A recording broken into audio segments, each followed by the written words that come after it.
કીર્તિ પટેલ અને નીતિન જાની ઉર્ફે ખજૂરભાઈનો વિવાદ દિવસે ને દિવસે વકરી રહ્યો છે।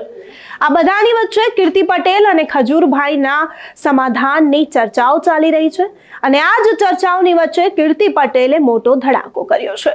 તેમણે ખજૂરભાઈને મોટી ચેલેન્જ આપી દીધી છે કે મને સમાધાનનું કહેવડાવવાનું બંધ કરો અને મેદાને આવો છો કે પછી તમારું સબૂત મૂકો, કોલ રેકોર્ડિંગ મૂકી દઉં તેવી ધમકી કીર્તિ પટેલે ખજૂરભાઈને આપી છે। સાંભળીએ કીર્તિ પટેલને। વધુમાં કીર્તિ પટેલ શું કહી રહ્યા છે। જે પૈસાથી પોતાની જુબાની પલટી નાખે ને એને તો હું આજ એમ કહું છું કે આજે આ કીર્તિ પટેલ જે અવાજ ઉપાડ્યો છે ને એ મારા પોતાના માટે નથી ઉપાડ્યો, એક લોકોની જાગૃતતા માટે ઉપાડ્યો છે, પબ્લિક માટે ઉપાડ્યો છે કે જેના આખાડા ચશ્મા ઊંડા લગાવ્યા છે। અને આ ભંગારભાઈ પોતે ભંગાર હતા પણ એ ભંગારમાંથી એ ભાઈને કરોડોપતિ બનાવનારાય પણ આપણા દાનેશ્વરો જ છે। આ ભંગારને કરોડપતિ બનાવનારા પણ દાનેશ્વરો છે ને, દાન આપ્યા છે મોટા મોટા, ઈ જ છે ને ઈ જ રહેશે। એટલે તું કદાક્ષણ એવું સમજતો હોય અને તું સ્ટોરી મૂકીને તો એવું જતાવેશ કે તને કઈ ફેર નથી પડતો। તો આજે સુરતમાં અમથા આવ્યો તો રાતોરાત તાર સુરતમાં ધક્કો ખાવો પડ્યો ને વાલા, સુરતમાં આવું પડ્યું ને। પણ એ જ જેને આ ઇન્ટરવ્યુ આપ્યું ને પદુના કાકાએ કે એની માં એક જેને આપ્યું એને એની મને કોઈ જ નથી ખબર, પણ એ પદુ કદાચ અહીંયા હોય કે ન હોય ઉપરથી તો જોવે છે ને કે ના કોઈ મારા માટે બે શબ્દ બોલ્યું। આજે પૈસાથી કદાચ એનો માય બદલાઈ ગયો હોય, એનો બાપય બદલાઈ ગયો હોય, આ ઈ જ માં છે કે જે દિવસે રાડો પાડતી હતી કે મારા છોકરાને મારી નાખો,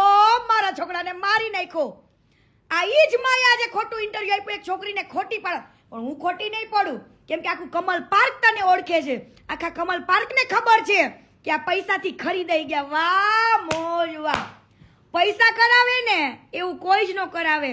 કદાચ તમારા ઘરનું ઘરેણું વહી ગયું હોય, તમારા ઘરનો ઉગતો સૂરજ ડૂબી ગયો હોય અને એવા વ્યક્તિને એની વાત છુપાવવા માટે તમારે ખરીદાઈ જવું પડે, પણ તમારાથી મને મતલબ નહોતો, આ તો તમારી ઉપર હમદર્દી હતી, ભાવના હતી, એટલે મેં લોકોને જતાવ્યું હતું કે આવો એક કિસ્સો પણ બની ગયો છે। પણ મારા આ બધા કિસ્સા યાદ અપાવીને મારે મેઇન ટોપિક ભૂલવાનો નથી। હું આગળના કિસ્સા તો એની હકીકત એટલા માટે વાત કરતી હતી કે આના ડબલ બાજુ ચહેરા છે। શું ડબલ બાજુ ચહેરા છે, બરાબર? ઈ ચહેરાને આગળનો ચહેરો કીધો, પાછળનો ચહેરો કીધો, બધા જ કીધા, બરાબર? અને ઓલો જાડિયો દેવલ ઈ જાડિયાને કે આ જન્મમાં તો તું ભોગવેશ, પણ હું તને કહું છું તારું તો માતાજીમાં મેળડી તારું ક્યાંય હારું ન કરે।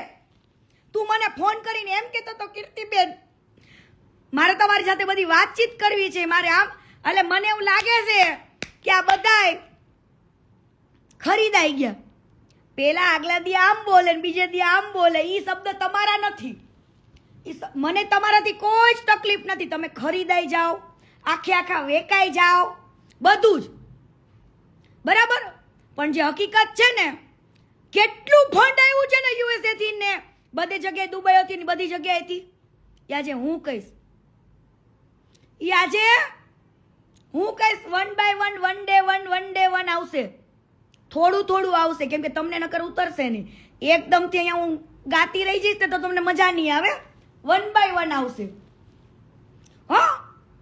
એટલે ભંગાર તારે જેને ખરીદવા હોય એને ખરીદ, જે કરવું હોય કર, ઓલો વિશ્વાસ બે કાવડિયો તારે એક દી ગાળો દેતો હતો અને આજ વિશ્વાસ મારા, અરે ભાઈ મારા મા બાપને મારા ઉપર પૂરો ભરોસો છે, મારા મા બાપે કોઈ દી એવું કીધું જ નથી। એકવાર આય મારા મા બાપ પાસે તને ખબર પાડું, આય મારા મા બાપને પૂછવા, હું તને ઇન્ટરવ્યુ લઈને આપું। હાલી જ છૂટા છો, આમ કે ટટન તેમ કે ટટન ફલાણું કે ટટન ઢુકડું કે ટટન, મારે મંડી હવે હાલે હું નીકળ્યા મેન પોઈન્ટ ઉપર આવો ને, તારા ભગવાનને કે અમેરિકાથી હે બધી જગ્યાએથી દાન લઈને તમારે અહીંયા ગુજરાતમાં જ ખોટું કેમ પડવું પડે છે? હવે હું તને ભંગાર યાદ ન હોય ને તો તને અમેરિકાના એક સ્ટેટની યાદ અપાવું કે અમેરિકામાં ઉમિયામાનું બહુ મોટું નવશક્તિ ધામ વિચમન કંટકી નવશક્તિ ધામ વિચમન કંટકી એમાંથી તે કેટલું ફંડ લીધું? હે નવશક્તિ ધામ વિચમન કંટકી માંથી તે કેટલું ફંડ લીધું? ઈ પબ્લિક ને આવીને કે હિસાબ. તો હવે કીર્તિ પટેલે પોતાના સ્ટેટસ પર ખજૂરભાઈને ધમકી આપી દીધી છે કે તમે મેદાને આવી ખુલાસો કરો અથવા તમારું કોલ રેકોર્ડિંગ હું વાયરલ કરી દઈશ. તો કીર્તિ પટેલની આ ધમકી વિશે તમારું શું માનવું છે? શું ખજૂરભાઈ કીર્તિ પટેલને જવાબ આપવા મેદાને આવશે? તમને શું લાગે છે અમને કમેન્ટ કરી ચોક્કસથી જણાવજો તથા અમારી ચેનલ નિર્ભય ન્યૂઝને લાઇક શેર અને સબસ્ક્રાઇબ કરવાનું ભૂલશો નહીં. આભાર.